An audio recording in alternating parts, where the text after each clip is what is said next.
ஒரு குரூப் 4 பதவி அப்படிங்கறத எளிமையாக வாங்கிடலாம்.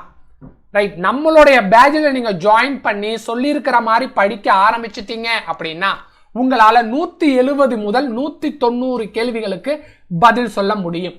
அப்ப கட் ஆஃப் என்னவா சார் இருக்க வாய்ப்பு இருக்கு? 170 கேள்விகள் கட் ஆஃப் ஆக இருப்பதற்கு வாய்ப்புகள் இருக்கு. அப்ப பொதுவா குரூப் 4ல என்ன மாதிரியான கேள்விகள் வரும்? எளிமையான கேள்வி, நடுத்தரமான கேள்வி, கடினமான கேள்வி அப்படிங்கிறது உங்களுக்கு தெரியும். அப்ப 130 கேள்விகள் எங்க தான் சார் வரும் அப்படின்னா பள்ளி பாட புத்தகங்களில் இருந்து மட்டும்தான் வரும். அப்ப பள்ளி பாட புத்தகத்தை உங்களுக்கு எப்படி கொடுத்துருவோம்? டே வைஸ் மெட்டீரியலா கொடுத்துருவோம். அது என்ன சார் டே வைஸ் மெட்டீரியல் அப்படின்னு நீங்க கேட்கலாம். அப்ப நான் ஷெட்யூலோட ஃபர்ஸ்ட் டேட்டை உங்கள்கிட்ட எடுத்துக்கிறேன். ஃபர்ஸ்ட் டே எப்படி இருக்கும் அப்படிங்கறத நீங்க பார்த்துட்டீங்க அப்படின்னா மற்ற எல்லாத்திற்கும் அதுதான் பொருந்தும். அழகு 4 அப்படிங்கிற தலைப்புல நம்ம என்ன செய்ய போறோம் சார் அப்படின்னா இந்த சிலபஸை முடிக்க போறோம். இந்திய கலாச்சாரம் அப்படிங்கிற ஒரு தலைப்பு இருக்கு, இந்தியன் கல்ச்சர். அதுக்கப்புறம் ஃபண்டமெண்டல்ஸ் ஆஃப் இந்தியன் பாலிட்டி அப்படிங்கிறது இருக்கு. இது இரண்டத்தையும் சேர்த்து என்ன பண்ண போறோம்? நம்ம ஸ்கூல் புக்ல இருக்கிற கண்டென்ட்டை மட்டும் முடிக்க போறோம். இந்த தலைப்புகளில் இருக்கக்கூடிய கண்டென்ட்டை மட்டும் சேர்த்து தனி பிடிஎஃபா உங்களுக்கு கொடுப்பேன். அப்ப நீங்க என்ன பண்ணிடலாம்? மற்ற மாணவர்கள் எங்கிருந்து படிக்கணும்னு தெரியாம முழிச்சுக்கிட்டு இருக்கும் போது உங்களால எளிமையாக படிச்சு முடிச்சிட முடியும். அதே மாதிரி பொது தமிழ் எடுத்துக்கிட்டீங்க அப்படின்னா வாசித்தல் அப்படிங்கிற ஒரு தலைப்புல உங்களுக்கு செய்தித்தாள் தலையங்கம் அப்படிங்கிற ஒரு தலைப்பை மட்டும் உங்களுக்கு நோட்ஸ் கொடுத்துருவோம். அதுலேருந்து ஒரு தேர்வையும் நீங்க எழுதுற மாதிரி இருக்கும். ரைட்டா? இதுதான் நம்ம செய்ய போறோம். அப்படி இதன் செய்வதன் மூலமாகவே நம்மளால எத்தனை எளிமையான கேள்விகளுக்கு பதில் சொல்ல முடியும் அப்படின்னா 130 கேள்விகளுக்கு பதில் சொல்ல முடியும். Right sir. அடுத்து மாணவர்களுக்கு எங்க சார் குழப்பம் வருது அப்படின்னா அப்ளிகேஷன் ஓரியன்டட் கேள்விகள்ல குழப்பங்கள் வருது. அந்த கேள்வி டைப் பாத்தீங்க அப்படின்னா 25 முதல் 30 கேள்விகளை அதை ஒதுக்கிடு. அப்ப அது எங்க சார் இருக்கும் அப்படின்னா நம்மளுக்கு கரண்ட் அஃபேர்ஸ்ல ஒரு தகவல் இருக்கும். அந்த தகவலை நம்மளுடைய பள்ளி பாட புத்தகத்தோட இணைச்சிருப்பாங்க. அப்படி இருக்கக்கூடிய தலைப்புகளுக்கு, அப்படி வரக்கூடிய கேள்விகளுக்கு நம்ம சிஏ மெட்டீரியல்ஸ் அப்படின்னு உங்கள்கிட்ட கொடுத்துட்றோம். கரண்ட் அஃபேர்ஸை யூனிட் வாரியாக கொடுத்துட போறோம். இந்தியன் பட்ஜெட் உங்கள்கிட்ட கொடுத்துட போறோம். தமிழ்நாடு பட்ஜெட் உங்கள்கிட்ட தரப்போறோம். தமிழரசு மேகசின்ல இருக்கக்கூடிய தலைப்புகள்ல தேர்வுக்கு என்ன வருமோ அதை மட்டும் தொகுத்து தரப்போறோம். அடுத்து தமிழக அரசே வெளியிடக்கூடிய பாலிசி நோட்ஸ், ஒவ்வொரு டிபார்ட்மெண்ட்டுக்கும் பாலிசி நோட்ஸ் இருக்கு. அந்த பாலிசி நோட்ஸ்ல இருந்து எந்த தலைப்பு தேர்வுக்கு வருமோ அந்த தலைப்பை மட்டும் தொகுத்து உங்கள்கிட்ட கொடுத்த போறோம். அடுத்து ஸ்கீம்ஸ் அப்படின்னு சொல்லக்கூடிய திட்டங்களை தொகுத்து உங்கள்கிட்ட கொடுத்துருவோம்.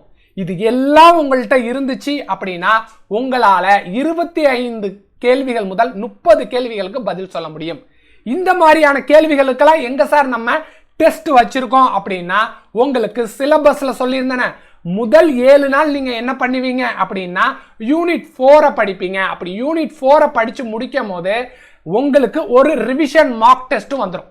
முதல் 7 நாள் நீங்க யூனிட் 4ல என்னெல்லாம் படித்தீர்களோ அதற்கான தேர்வை எழுதும் போது உங்களுக்கு சிஏ சம்பந்தப்பட்ட கேள்விகளையும் அது கூட ஆட் பண்ணிடுவோம்.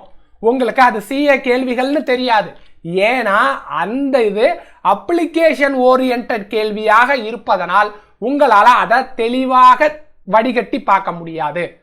அடுத்து எப்படி சார் டிஎன்பிஎஸ்சி கேள்வி கேட்கிறாங்க அப்படின்னா ஆல்ரெடி கேட்ட கேள்விகளை சில மாறுதலுக்கு உட்படுத்துவாங்க. இந்த மாதிரியான கேள்விகள் 7 முதல் 10 கேள்விகள் வந்துடும்.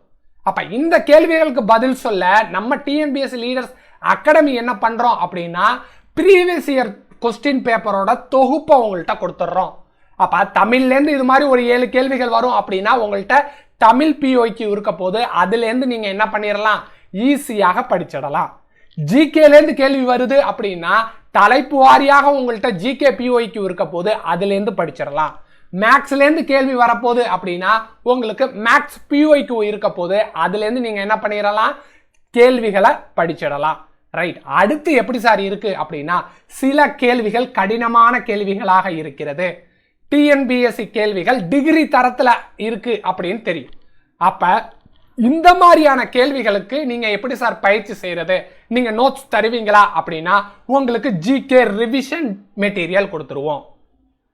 ரிவிஷன் மெட்டீரியல் எப்படி இருக்கும்? பாலிட்டியில உங்களுக்கு சில கண்டென்ட் தேவைப்படுது, டிகிரி லெவல் கண்டென்ட் அப்படின்னா அதை மட்டும் தொகுத்து உங்களுக்கு கொடுத்துருவோம். அடுத்து டிஎன்பிஎஸ்சி 27 வகையான கேள்விகளை கேட்குறாங்க அப்படிங்கிறத தெரிஞ்சுக்கிங்க. அந்த ஒரு கேள்விக்கும் நீங்கள் பயிற்சி செய்தால்தான் என்ன பண்ண முடியும்? டிஎன்பிஎஸ்சியை வெற்றி கொள்ள முடியும். அப்போ ஒரு நாளைக்கு ஒரு தலைப்பை எடுத்துக்க போகிறோம். அந்த ஒரு தலைப்பில் ஒரு தேர்வை எழுத போகிறோம். அப்போ 75 நாட்களில் நீங்கள் ஒவ்வொரு நாளும் 30 கேள்விகள் ஜிகேலேருந்து மட்டும் எழுத போகிறீங்க. அப்போ 2250 கேள்விகளுக்கு பயிற்சி செஞ்சுருப்பீங்க. அந்த ஒவ்வொரு தலைப்பிலையும் 27 வகையான கேள்விகளுக்கு நீங்கள் ப்ராக்டிஸும் பண்ணியிருப்பீங்க. தமிழை எடுத்துக்கிட்டீங்க அப்படின்னா 75 நாளும் 30 கேள்விகளுக்கு நீங்க பயிற்சி செய்து பார்க்க போறீங்க. அப்ப 2250 கேள்விகள் ஒவ்வொரு தலைப்புக்கும் அப்படிங்கிறத தெரிஞ்சுக்கிங்க. ரிவிஷனை பொறுத்த வரைக்கும் ஜிகேல 10 ரிவிஷன் இருக்கு. தமிழை பொறுத்த வரைக்கும் தமிழ்லையும் 10 ரிவிஷன் இருக்கு. அதன் மூலியமாக உங்களுக்கு ரிவிஷன் அப்படிங்கிறது எளிமையாக கிடைச்சிடும். அடுத்து ஒவ்வொரு தலைப்பிலிருந்தும் தினமும் ஒரு தேர்வு எழுதி பார்க்கறதுனால டிஎன்பிஎஸ்சி என்ன மாதிரியான கேள்விகள் கேட்டாலும் உங்களால் பதில் சொல்ல முடியும். அதற்கு நம்மளுடைய அகாடமி கேரண்டி. Right sir. அப்ப